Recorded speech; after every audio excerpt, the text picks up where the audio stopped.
Hi everyone and welcome back. This is Sky coming on to talk to you about the month of March 2023, the comprehensive astrology. In this video, I will be giving you some intuitive messages about the month ahead, as well as pulling up some charts to show you some of the astrology transits we will be having in March and some of the meaning coming up in this context. Oh my gosh, I am already getting so much downloads about this month ahead. I would say that this is the type of story or the type of energy that many of us have been anticipating for a long time. So as most of you know, we have major, kind of not once in a lifetime transits, but 2 or 3 times in a lifetime transits of Pluto changing sign and Saturn changing sign, both within about a week and a half, 2 weeks of each other. So of course, as you know, these are both very important outer planets. They take a long time to go around the sun. They take a long time to pass through signs. And it's always a very huge deal when Saturn, but especially Pluto, changes signs. This signals a new generation. It signals a new social identity, a new collective theme in the collective consciousness. And it symbolizes a different tone and backdrop for many of the events that we with our own 2 hands control. So that is going to get a nice preview in March. I will remind you that Pluto will retrograde back into Capricorn. I believe it's in July. I know that it's in the summertime of 2023. You can check my 2023 year ahead video to get more information about that. But yes, we will only get a taste of Pluto in Aquarius. It's not permanent. It's not done totally in Capricorn. Nonetheless, as it shifts into the sign of Aquarius here in March and stays for a few months, we get a really good insight into maybe the bigger story at play in our lives, as well as the way that we are evolving. So there's a major glimpse into your own personal evolution that you will see in the month of March, as well as a launching point or a beginning point for a really big life story. Whenever either Pluto or Saturn changes sign, it's an important time, if you haven't already, to reassess the major commitments in your life, the sources of power, the sources of anything that give you independence or give you strength. It's very important to look at these things in March or even in January and February if you could have, and start to parse through things and get a better idea of how you want to source your life, okay? Pluto is the strongest planetary body in astrology that deals with life force and deals with basically like how one self-sustains. Saturn is also kind of like that too. So I think that that's a great place to be looking, and I've been talking about this quite a bit on the channel lately, is like, what is the source of my self-sustenance? What is the source of my, things like money, things like food, things that we survive with? This is a very powerful time to change that if you want to. So for some people, changing job, changing industry, changing their stories, their aspirations, or to plan that around the next time that Pluto goes into Aquarius, which I want to say it's like around October of 2023. We have a transition time, right? A very 6 of Swords transition time through most of the year of 2023, because we have Pluto on the cusp for all of this year. Actually, it's technically on the cusp, but it will not be back into Aquarius until later this year after it goes back into Capricorn in July. So that's just giving you a little bit of time period. Like here we have March where it goes into Aquarius. I believe it's July when it goes back into Capricorn, and sometime around October. I'll try to remember to put in the description box some exact dates, or you can refer to my 2023 year ahead video, because I'm just not remembering those off the top of my head right now, but that's kind of a ballpark estimate of the movements of Pluto. Yes, so we have a teetering, okay? We have a feeling of like, do I want to commit? Do I not want to commit? Do I want to change everything? Do I not want to change everything? And you might see a very counterbalanced pro and con sheet with these bigger questions right now, and that would be totally normal, as we might be waiting for some type of bigger signal to cue us up into different stories. So try to not worry too much if you are struggling to make a really big decision right now. Though I will remind you, we're in all planets direct, we have no retrogrades, and we will be until April. So there will, for most people, even if they don't have to do it, be some type of really larger life change that is supported over these next few months. But if you're feeling kind of like indecisive, I think that would be indicated. Also, just coming from an intuitive standpoint, as I will talk more just about the astrology in a moment, I feel that the month of March is, yes, a time of implementing changes, but it's also a very strong period of rebirth. We also have a lot of transfer from of course, the energy of Pisces to Aries. This will be the natural time of the year. We will have an equinox in March. So we have a very natural time of rebirth. I mean, just imagine Pluto changing sign right by an equinox. That's a very strong point of rebirth. That's a very strong point of transformation and new commitment, it looks like, for a lot of people, especially with Saturn also changing sign. However, because Pluto is changing into Aquarius and Saturn is changing into Pisces, both of those signs defy themes of commitment. So we have a kind of perplexing state of events where it's like, yes, new commitments, new stories, new life paths are definitely indicated, but these commitment stories and life paths defy the traditional status quo idea of what those constructs are. So it is going to be a difficult time for people who are very traditionally wired to understand how it is that so many people are doing so well in an untraditional or unconventional status. It's going to be very hard to come to terms with that for some people. It's also going to be very hard for some people who want tradition to come to terms with how unconventional they have to be to get there.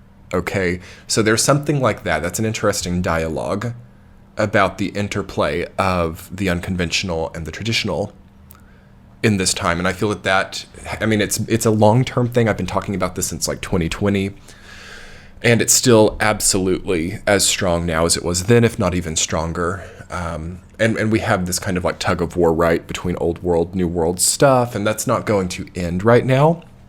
And it's not something that I really have a lot of judgments to issue about on the larger scale, but what I can talk about is how individuals, process this, I suppose, collective environment of the collective consciousness.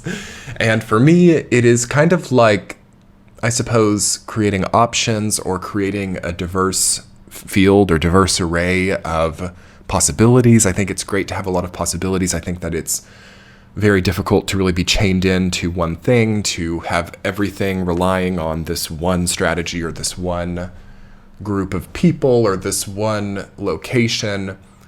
Basically, it's great to diversify your life now, but not so extensively that everything loses meaning. So that, I think, is a very important thing for the month of March and for this general timeline, is like understanding that sweet point between spreading things out so much that nothing is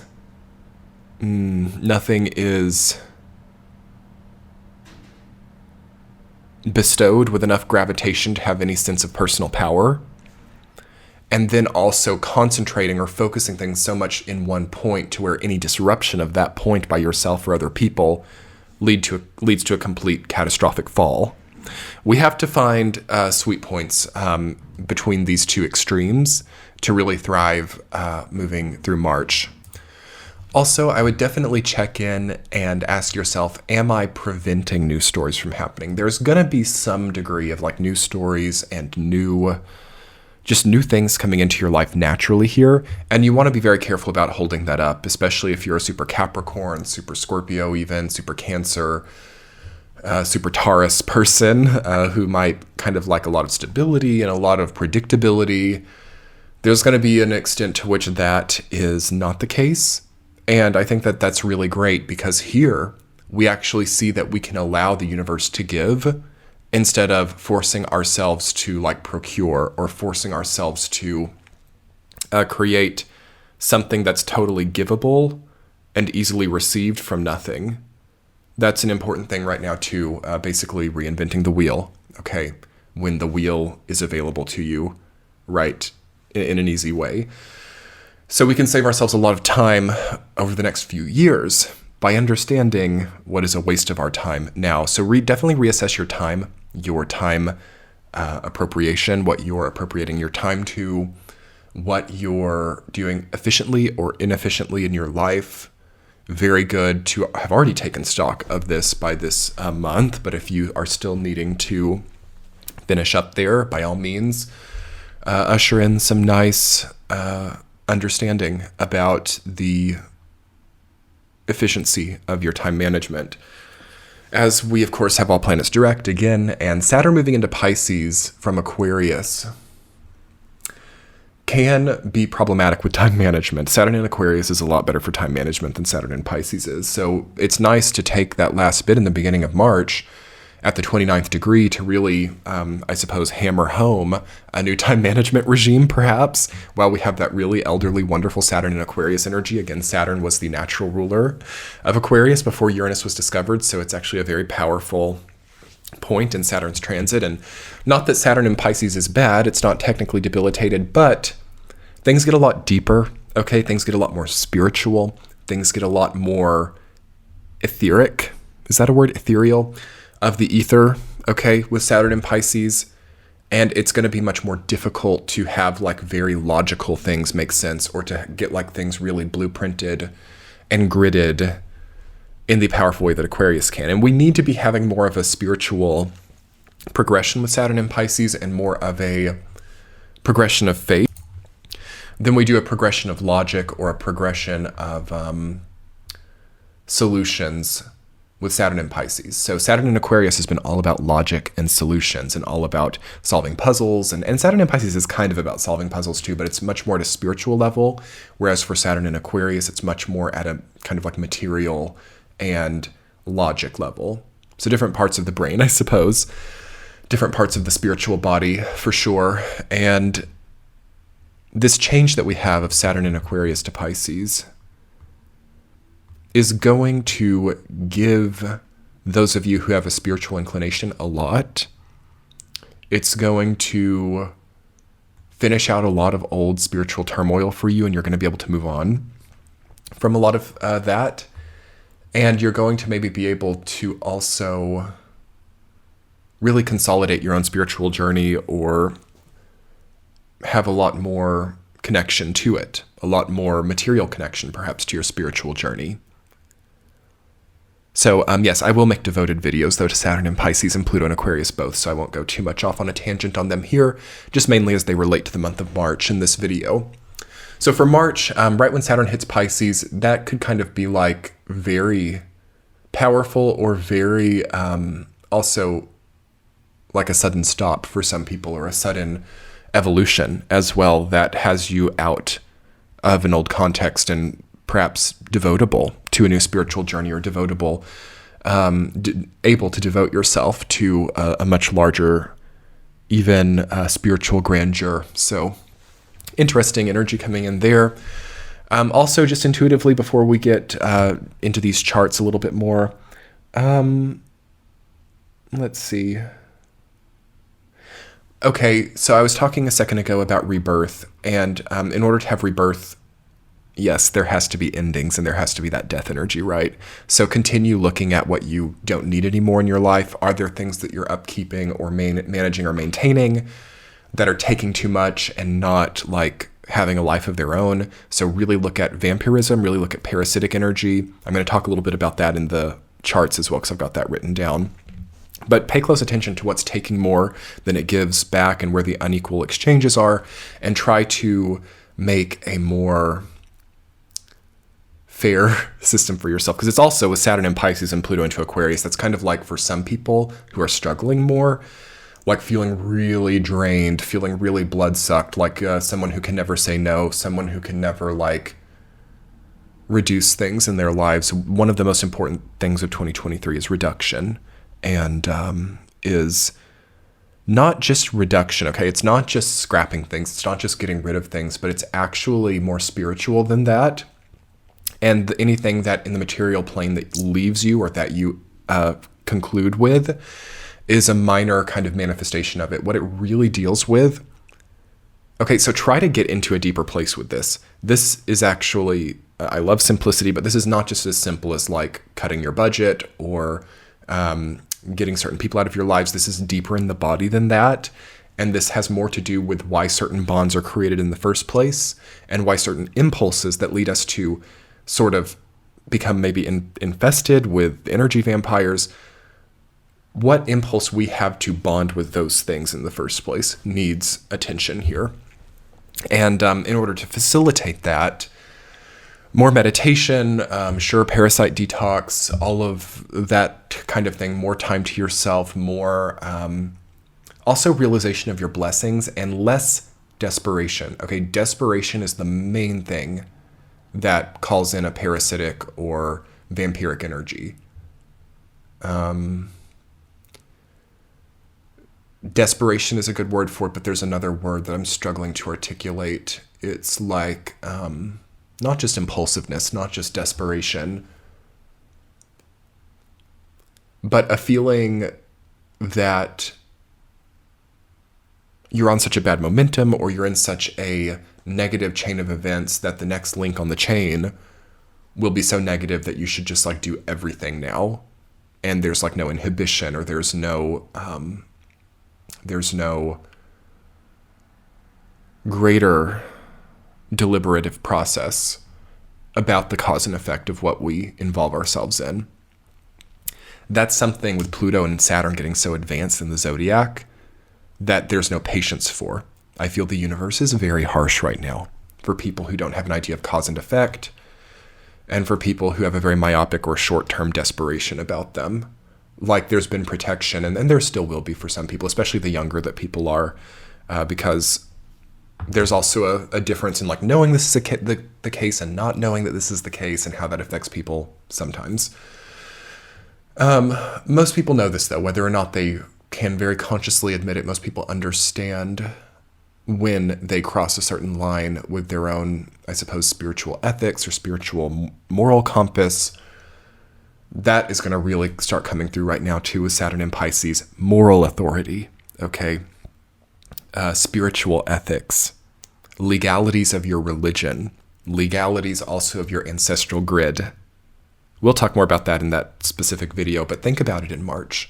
And I'm sure that it's already coming through for anybody that's relevant to, because that's what Saturn in Pisces is all about, is how spirituality combines itself with the legal system, okay? And I'm not just talking the governmental legal system. I'm talking like, for example, to fast, the legalities of fasting being defined by a certain like Saturnian spiritual construct. Why it is that Jupiter means what it does in astrology, okay? Those are laws, right? Those are spiritual laws.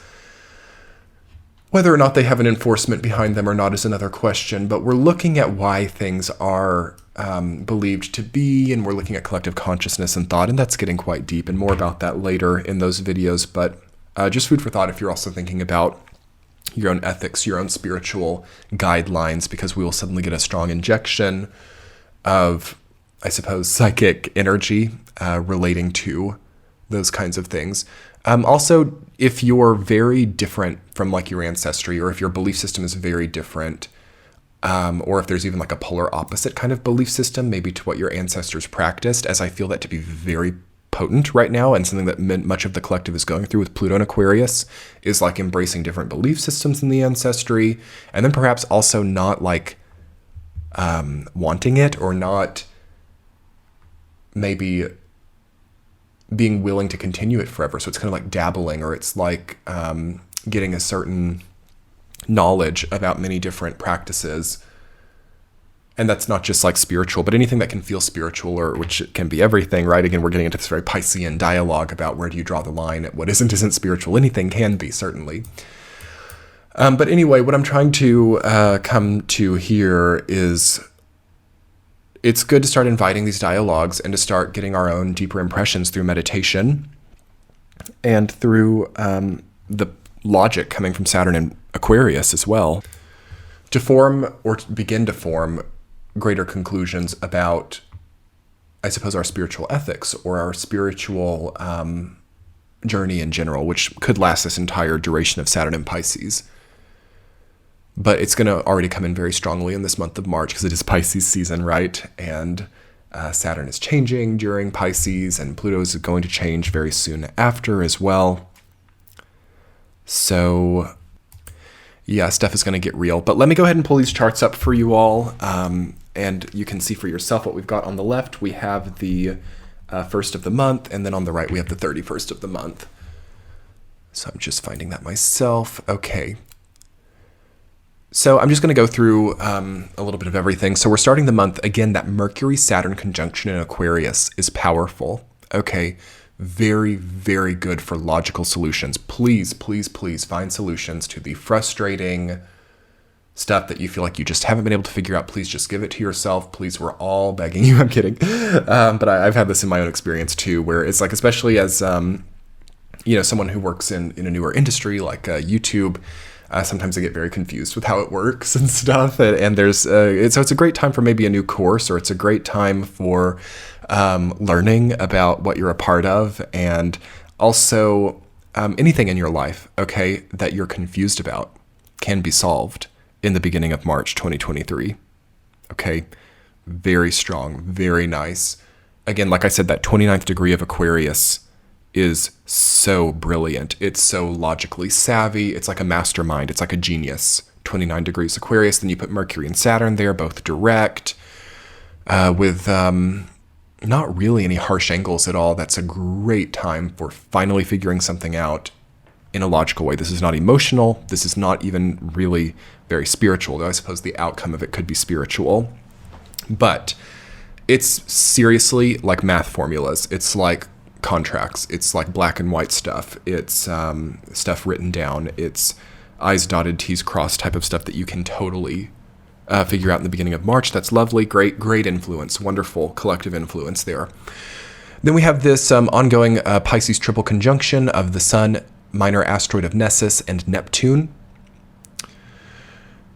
Don't also underestimate how much of your deeper soul narrative that you're reclaiming here. That transit has been an interesting one for me that's been happening for quite a long time now. I was also noticing that at the end of 2022, that interplay between Nessus and Neptune. So the Sun's going to be approaching that and moving over that through March. So we might get some illumination on that self-reclamation process, on also the way that we are healing. Okay, great healing influence, but also, again, the minor asteroid of Nessus is associated with,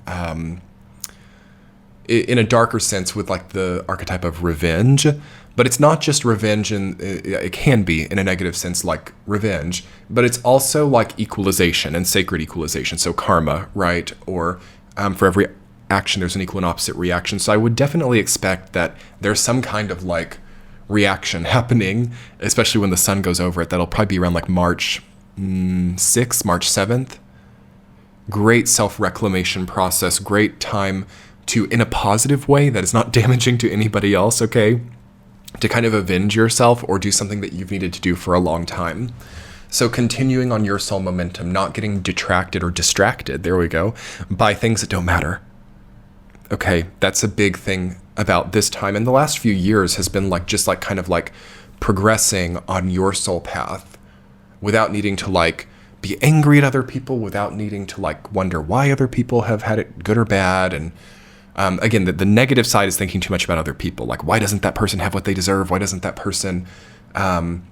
I'll give you guys a fun fact. A lot of people that I worked with during my time as an individual consultant, working, helping people with their lives, helping people with their astrology, a lot of people that I worked with, not everyone, but one of the more common things I would deal with was people wondering when that person is going to get their karma, when that person that did them wrong is going to get their karma. And it was always really hard for most people who were really struggling with that to accept that that someone that they thought who deserved bad karma was having a good life experience.